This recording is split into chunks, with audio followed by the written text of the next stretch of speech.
Control and discipline bill 2023 पर विचार किए जाने का मैं प्रस्ताव करता हूं। इसी के साथ ही माननीय सभापति महोदय, मैं अपने कुछ विचार भी इस संबंध में व्यक्त करना चाहता हूं कि हमारे प्रधानमंत्री श्री नरेंद्र मोदी जी के नेतृत्व में सरकार लगातार नए नए रिफॉर्म्स के माध्यम से राष्ट्र को सशक्त बनाने की कोशिश कर रही है और सारा देश जानता है कि पिछले कुछ वर्षों में सरकार ने लगभग हर क्षेत्र में नई नई पहलें की हैं। पुराने अनेक कानूनों को जहां हमने समाप्त किया है, वहीं पर जहां जरूरत पड़ी है पुराने जो नियम और कानून रहे हैं, उन नियम और कानूनों में हमने संशोधन भी किया है।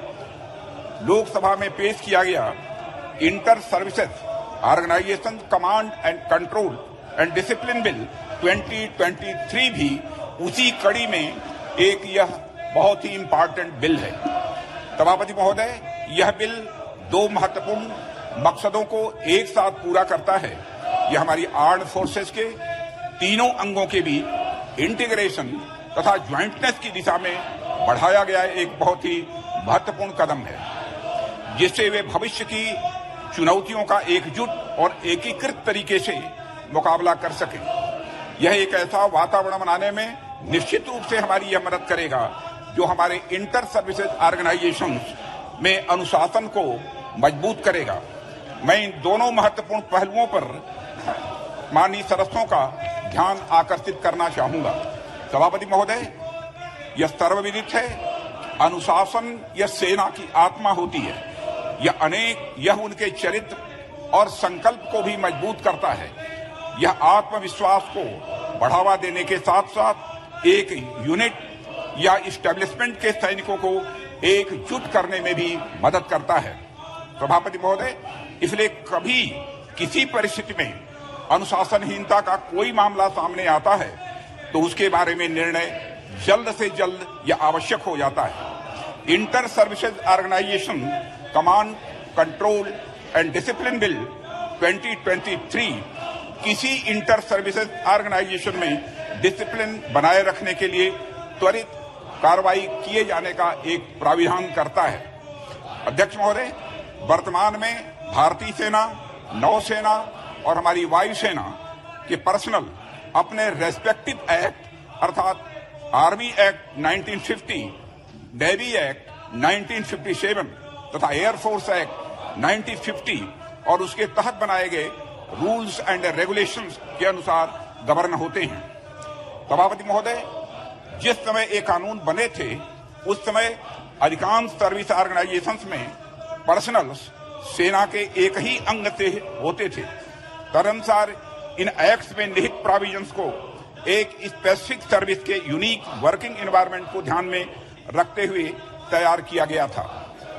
परिणाम स्वरूप इन एक्ट्स के तहत कमांडर इन चीफ या ऑफिसर इन कमांड अपनी डिसिप्लिनरी और एडमिनिस्ट्रेटिव पावर्स का प्रयोग अपनी ही सर्विस के पर्सनल पर कर सकते हैं।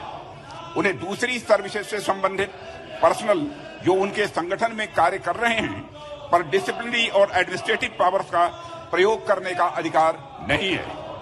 सभापति महोदय, इन प्रोविजंस के कारण एक विशेष स्थिति तब उत्पन्न होती है जब विभिन्न सर्विसेज के पर्सनल किसी इंसिडेंट में इन्वॉल्व होते हैं और उन पर डिसिप्लिनरी और एडमिनिस्ट्रेटिव एक्शन के लिए इंटर सर्विसेज ऑर्गेनाइजेशंस में कार्यरत पर्सनल को उनके पेरेंट सर्विस यूनिट्स में वापस भेजने की आवश्यकता पड़ जाती है।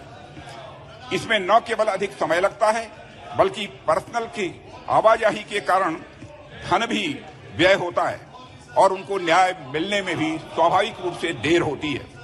इसके अलावा सभापति महोदय, एक ही ऑफेंस के लिए अलग अलग जगहों की एजुकेटिंग अथॉरिटीज के अलग अलग निर्णय के कारण स्वाभाविक रूप से विसंगतियां भी पैदा होती हैं। इसलिए सभी इंटर सर्विस ऑर्गेनाइजेशंस के प्रमुखों के लिए उनके ऑर्गेनाइजेशंस में डिसिप्लिन को बनाए रखने के लिए और उनके कर्तव्यों के उचित निर्वहन के लिए एक इनेबलिंग एक्ट बनाने की आवश्यकता महसूस की गई है।